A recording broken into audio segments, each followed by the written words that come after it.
All right, George. So let's get an easy question out of the way, man. When you found out that the 49ers were going to be playing the Cowboys this weekend in the wild card, what was your reaction? I mean, clearly you've been connected to that rivalry just because of that one moment in 2000. What were you thinking, man? Oh man, I actually got really excited, probably faster. I was excited before it was even announced because I was already jarring with the 49ers fan, a friend of mine, and said, hey, we might actually match up if the 49ers win this game. And it happened that way. And so I immediately went into trash talk mode, you know, as soon as I found it out. So it was kind of exciting to me just to be able to see this kind of relive itself again. So yeah. You were a part of like I said, the 49ers Cowboys rivalry that dates back a long time ago, but you really didn't you kind of stepped into it because that game was a wash. No one, it wasn't a game that people remember, but they remember the moment when Terrell scored, his touchdown, or Terrell scored his touchdown and he went to the middle of the field. And then Emmett goes and he scores and he puts it down in the middle of the field. And then the third time around, that's when you kind of came in. I've never heard your side of the story. What was going on through your mind when you were watching that happen, or when at least you saw him do it the second time around? Yeah. So going into the second time, the first time I was just kind of shocked that he even went and did it. I thought it was awesome that Emmett it went back out and claimed it. The bad part about the second time was that I was watching him because I was really trying to wonder what he was going to do as far as his celebration. What was the new antic going to be? Well, when he took off to head back towards the star, um, it was it was baffling again. It was an immediate reaction just to go and make sure this doesn't go. This does not going to happen again. Yeah, sure. You hear about a little bit of the banter that we might have had beforehand. Yes, but that didn't play into what was going on with the star.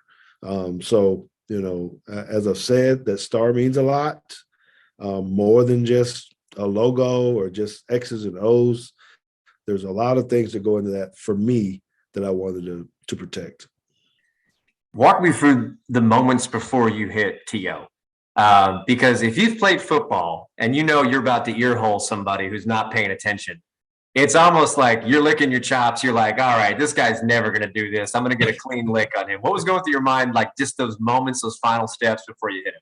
Well, I think if I could have, if there's any way to measure the heat that was in my helmet at that time from the anger and everything else that I had, it probably would have been glowing red. So yes, as I was chasing, it was with full anger and anticipation of, hey, it's about to go down out here at the middle of the field. And so that was my full mindset and anticipation that we're going to have to settle this up. We're going to have to duke this out right now. So did I have some anticipation on what the hit's supposed to look like and all that? Man, I was just trying to get there as fast as possible. Wasn't necessarily aiming. It was just, well, we're about to fight right now. So this so many years later, I'm reading here on a couple of stories that I've seen online, just some stories that you've shared. You haven't spoken to Tio since all this has happened. No, that is correct. I have tried to speak to him, and these were many, many years ago, where prior to him coming to Dallas, but definitely when he came to become a team member or a member of the Dallas Cowboy organization.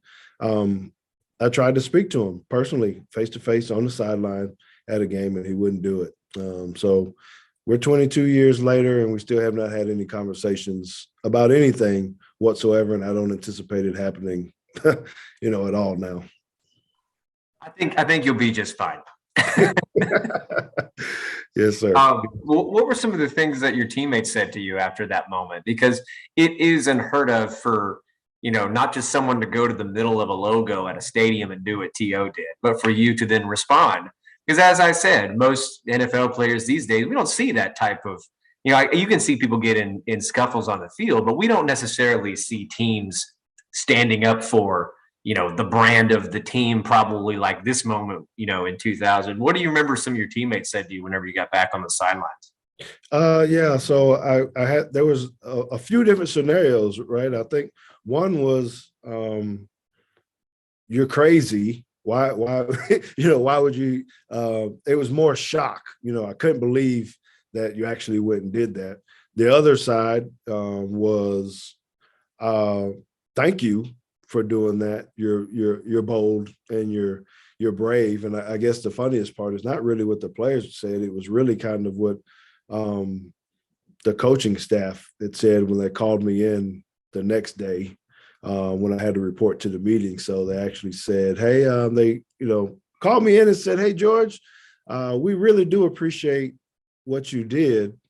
And then they hit me with, but we're going to have to fine you. So I was like, well, you must didn't like it that much then if you're going to have to fine me for creating it. So, yeah, it's just different now with the way guys are maybe not necessarily paying for the brand, the logo, or an organization. A lot of times we grew up wanting to play for a team, or we were always taught about loyalty to a team, especially when they give you opportunities like the Jones family did for me to allow me to come play for them. So I wish there was more of that now. I wish there was more people who would not necessarily be selfish about themselves, people moving, transfer portals in college, free agencies. You're not really tied into things, and we need to get back to that. Just if you don't mind me asking, how much was the fine? Do you remember? And all these years later, do you think it was so worth it? Because we all get to kind of watch this and be like, wow, this is an iconic moment in, a big rivalry. Yes, sir. The fine was $24,999. Yeah, I don't know. I guess if you're a good mathematician, you try to figure that out over 8 seconds or whatever what that actually costs. So, and this was before they had the GoFundMe page. So I just created one. If you guys feel like helping a brother out, go ahead and hit that. No, I'm just kidding. It's just that, it was worth it. I have received all of that back, in praise and in autograph sessions and other things. So if it was something that happened again, I would absolutely do it all over again. Last question is this. There's a lot of analysts that, clearly the 49ers are on a streak right now. They're doing really well.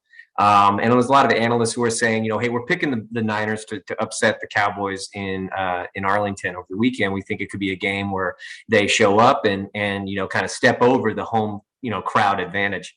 What is your response to that? What is your message to fans? Because when you did this and when Emmett went to the middle of the field, Texas Stadium erupted. Everybody was very like, okay, this is why we're here, because these guys believe in the team as much as we do. What's your message to fans? And is this video kind of a battle cry still to this day?